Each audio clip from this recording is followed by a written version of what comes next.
Dr. Babasaheb Ambedkar, Open University. Hello dear student, have a nice day. Myself Kiran Patel, Assistant Professor in School of Computer Science of Dr. Babasaheb Ambedkar Open University, Ahmedabad, Gujarat. Dear students, we are going to start with the course RDBMS, Relational Database Management System. In today's session, we will learn about the Block-4, Unit-2 is the cursor in PLSQL. This is the second part of this unit. Now we will start with the Block-4, Unit-2 is the cursor in PLSQL. First of all, we see the agenda of this unit is the learning objectives and outcomes.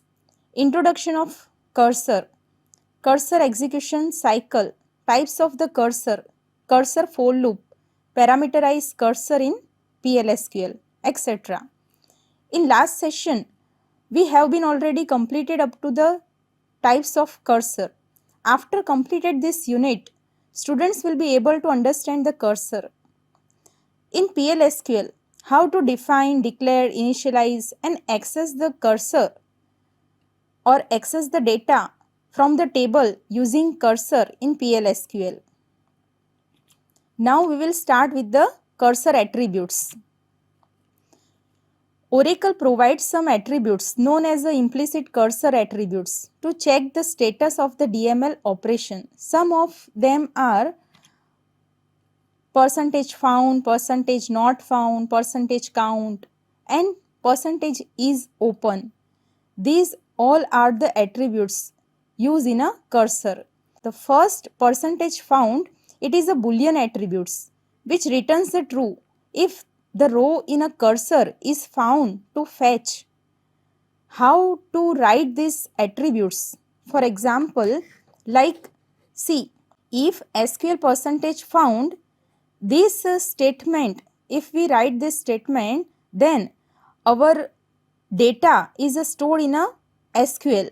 This SQL contains the data in a cursor or not, and percentage found is used to find out the data in a cursor or not. If it is true, then row in the cursor is available. Otherwise, it will be false. Now, what is not found?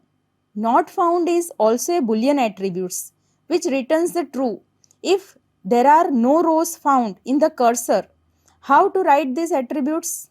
For example, like if SQL percentage not found, then the SQL percentage not found attributes is true means what? The cursor contains no data or no records in the cursor. That's why the no found attributes returns true. Now the next one is a percentage row count. It is a numeric attributes which returns the number of the rows fetched by the cursor. For example, if SQL percentage row count, then this attributes returns the number of the records in the cursor. And we already see the cursor is made up by the SQL statement, select statement. The select statement fetch the records from the table and stored in a cursor, and these attributes are used to records in the cursor or not, how many number of the records in the cursor using row count, and last one is percentage is open. It is also Boolean attributes which returns true if the cursor is open, otherwise it returns false. How can we check the cursor is open or not? Write down if SQL percentage is open, then it will check the cursor is open or not. If it is open, then it will returns the true. Otherwise, it will returns the false. The implicit cursor. When we execute the SQL statement like select, insert, update, delete, then the cursor attributes tells whether any rows are affected and how many rows have been affected. If you run the select into the statement in a PLSQL block, then implicit cursor attributes can be used to find out whether any rows has been written by the select statement. It will return an error if there was no data is selected. See, in this example, create the employee table and have some records. For the following program, to update the tables and increase the salary of every employee by 1000 rupees. Here, the SQL row count is the attributes is used to determine the number of rows affected by the SQL statement. Now, if you check the records in the employee table, you will be find out that the rows are updated using the select command. See, set server output on. It is used to view the output in a screen. After that, declare statement. Declared and end. Declared, begin and then end. Declared is used to declare the variable. Here the variable total rows. After that, begins. Begins, here this PLSQL block is used for increase the 1000 rupees salary to each employee of each employee. So update command is used. Update, then employee table, EMP is the table name. Set salary is the column name, is equal to salary plus 1000. In salary column, 1000 is add and it will store in a salary column. After that, if it will check, this one is the SQL statement. SQL statement is stored in this SQL. If SQL percentage not found, then means if there was no any records are updated, then not found is returns true. Then it will display no employee updated. If there was no any records, then this will display. If one or two or more records are updated, then it will else if select percentage found. If the record is updated, then it will founds returns true. Then total rows variable stored how many records are updated. It will returns by the SQL percentage row count. This will returns how many number of rows are updated.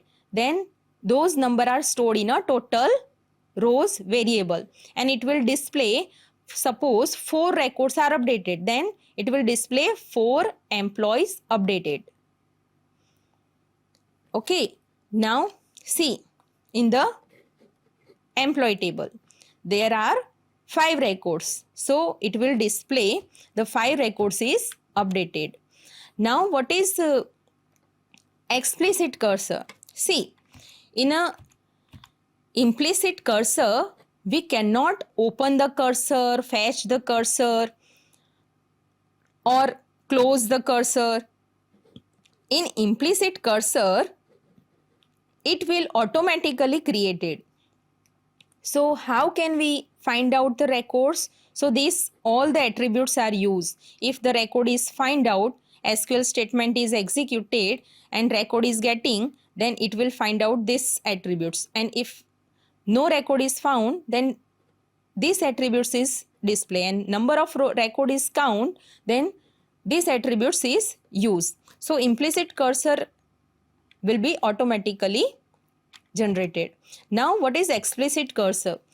The PLSQL implicit cursor can handle only single rows queries.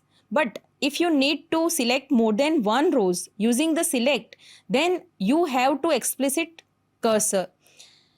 The explicit cursor are defined by the programmers to gain the more control over the context area. This cursor should be defined in the declaration section of the PLSQL block. It is created on a select statement which returns more than one rows. You must follow these steps while working with the explicit cursor.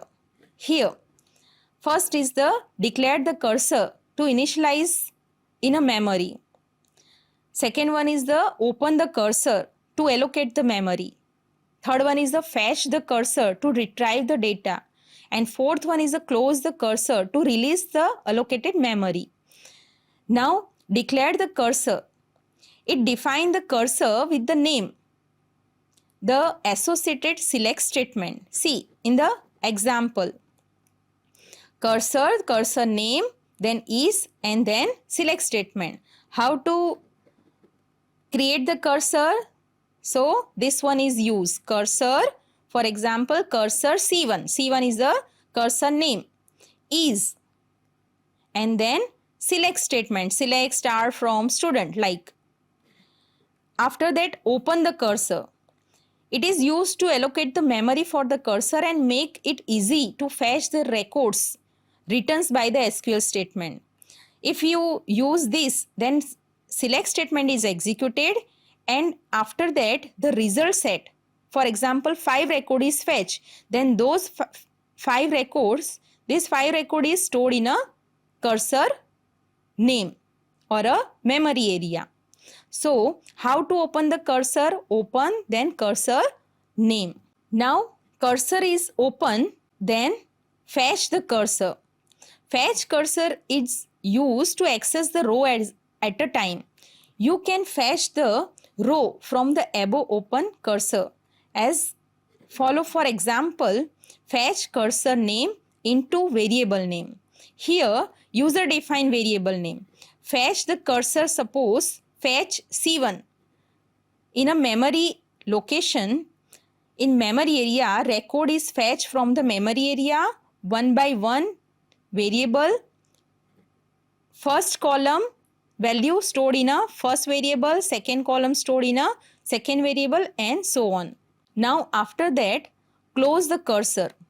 If you completed your processing or executed all the statements or result set, then you can close the cursor. Close and then cursor name. Now for example, explicit cursor. Here, see, execute the following program to retrieve the employee detail. See, declared, then begin, then end. You also includes the exception section also. Now, in a declared section, in declared section, N, name, city and cell is the variable name. See, in the employee table, here employee number, name, city and salary is the column. Here, these column values 1, 2, 3, then name, then city and salary is not directly we can use in a program. Employee number is not directly used as a variable. Employee name is not directly used as a variable.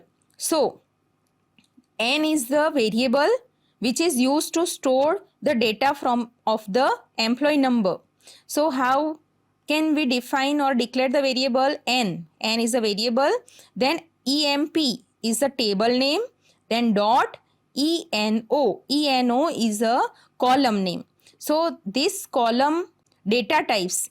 So, in an employee table, the employee number data type is used by N variable.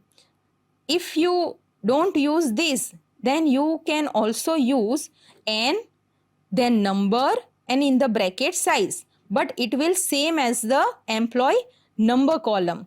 Then NM variable data type is same as the employee name column name. For example, varchar 2. So it will assign to the NM. CT column or a city variable assign the data types of the employee table. City data types is a varchar 2 which is assigned to the city. Here same variable we cannot use, okay. So you can define the different name. Then salary, SAL, salary is the variable which is number. So the employee table in a salary column, it defines the number. Suppose in a employee table, salary data types is a number and in the bracket 3. So 3 is the size which is assigned to the salary variable. How to create the cursor? So cursor, then cursor name. Cursor name is a C1. Then keyword is, and then after select command is fire. Select employee number, comma employee name, comma city, comma salary from employee. So this query is used to fetch the data, all the 5 records are fetched and then stored in a C1. After that, begin. C1 is the like memory areas. Suppose this one is a memory area and it will store the 5 numbers of records. After that, begin. If you fetch the data from the cursor, then first of all, you open the C1. Cursor is open. Cursor open and then loop, because there are more than 1 records. So loop is used. After that, fetch. Cursor is open, then fetch the data from the cursor. Fetch 1 record, 1 Kajal, Surat and first record. First record is fetch in a C1. At a time, fetch is used to fetch the first record. And 1 is stored in a N, Kajal is stored in a NM, Surat is stored in a city and salary is stored in a SAL. Then this one select 1 row at a time. After that, exit when? When exit? When no data found. If the cursor is created, but in a employee table, if there is no data, then it will exit. Otherwise, if the data is found, then record will be displayed. And then end loop. This loop is executed when the data fetched from the cursor. The 5 records is in the employee table, then this loop is executed 5 times. After that, second time, C1, the second record is fetched from in a C1, and then 2 number is stored in a N, Hitesh is stored in a NM, then Bharuch is stored in a city, and then those salary is stored in a salary, and then it will display. After 1, 2, 3, 4, 5 record is display, and then 6-1 record is checked. The 6-1 record is in a cursor, C1 is not present in a C1, then this statement is executed. Exit when C1 percentage not found. Record will be not found, then it will exit and cursor move after the end loop. This one is the close cursor, C1. So the cursor is close and then end the SQL statement. This slash is used for execute this PLSQL block. After executing this PLSQL block, the output will be generated here. So you can, I think, understand how to use the cursor. The implicit cursor is not created by user. It automatically created. Only we can use the attributes of the implicit cursor. And explicit cursor is used or created by the user. If you create the cursor in an employee table whose salary is more than 70,000. So how to create this statement? These all the variable are defined, and then cursor C1 is select employee number, name, city, salary from employee where salary greater than 70,000. If you can create the cursor for the Vapi city only or a Surat city only, then cursor C1 is select employee number, name, city, salary from employee where city is equal to Surat.